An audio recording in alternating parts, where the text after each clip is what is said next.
최근 주택임대와 관련된 법적 분쟁이 급증하는 추세야. 이에 관련 종사자들은 전월세 계약을 체결할 때 해당 물건의 융자 현황이나 합법적인 구조물 여부를 확인하는 것이 중요해. 수백 수천에서 수억 원이 걸린 문제니까 공인중개사 찾아가서 계약을 하는 게 보통인데 모든 걸 책임져 주지는 않아. 그래도 믿을 수 있는 곳은 그곳이기에 어쩔 수 없는 선택이기는 하지.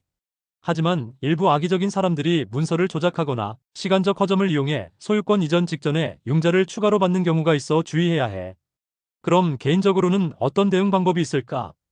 이런 문제를 방지하려면 계약을 체결하기 직전에 본인이 직접 내역을 확인하는 태도가 필요한데, 관련해서 부동산 등기부등본 열람 방법부터 정보를 분석하는 법, 그리고 법적 효력에 이르기까지 전반적인 사항을 자세히 알아보자. 먼저 문서의 정의. 등기부등본이란 건물의 소유권과 권리관계를 명확하게 하기 위해서 만들어진 서류로 일반적으로 신뢰도가 높은 정보를 제공해. 부동산 등기부등본은 표제부, 갑구, 을구로 구분되어 있어. 표제부에는 건물의 소재지는 어디인지, 면적과 용도, 층수는 어떻게 되는지 일반적인 현황이 구체적으로 표기되어 있어. 주택이나 빌라에서 거주지를 구해야 하는 상황이라면 이 부분이 특히 중요하지.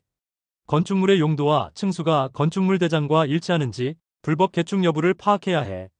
다음으로 갑구에는 소유권의 이전 내역이나 가등기 여부, 압류 혹은 경매 개시 결정과 같은 정보가 적혀 있어.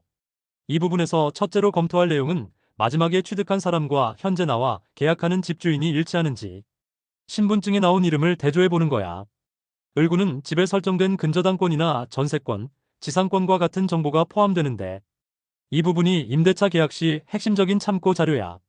전월세로 들어가는 상황이라면 특히 근저당권의 존재 여부와 순위를 중점적으로 체크해야 해.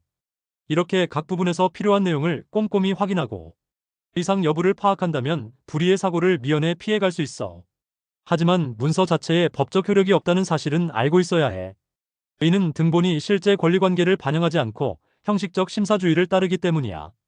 형식적 심사주의란 등기소에서 서류 형식과 요건만 확인한다는 원칙을 의미하는데, 실제 권리관계는 확인하지 않으므로 적혀있는 내용이 실제와 항상 일치하지 않을 가능성이 존재해. 따라서 법적 분쟁으로 이어졌을 때는 다른 증거 자료와 함께 제출해야 증명이 가능하지. 뭔가 이상하지? 언뜻 보면 다소 불합리하게 보이지만 법원이 해당 방식을 채택하는 이유가 있어. 6.25 전후 시장은 상당히 혼란스러웠고 거래도 빈번하게 이루어져서 행정을 간소화할 필요가 있었지. 물론 당시의 상황에 맞추어 형성된 제도인 만큼 최근에는 손을 봐야 한다는 목소리가 높아지는 추세야. 다만 아직 개정이 이루어지지 않았으니까 시장 참여자 입장에서는 다음과 같은 노력을 해야 해. 첫째, 부동산 등기부등본 열람 시 말소된 내역이 포함된 전부증명서 유형으로 직접 신청하고, 둘째, 가압류 및 근저당권이 말소되었는지 체크한 다음 매도인에게 채무변제 확인서를 요청하는 게 필수야. 마지막으로 은행에 직접 찾아가서 정말로 융자가 갚아진 상태인지 확인하고 관련 내용을 녹음해두는 편이 좋아. 이렇게 하면 피해를 사전에 예방할 수 있어. 부동산 등기부등본 열람 시에는 등기소를 방문하여 직원의 도움을 받아도 좋고 주민센터의 무인민원 발급기를 이용할 수도 있어. 최근에는 인터넷 홈페이지를 통해 PC나 모바일 애플리케이션으로 간단히 내역을 조회할 수도 있지.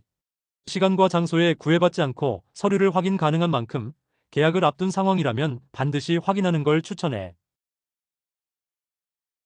이상 선배의 조언이었습니다.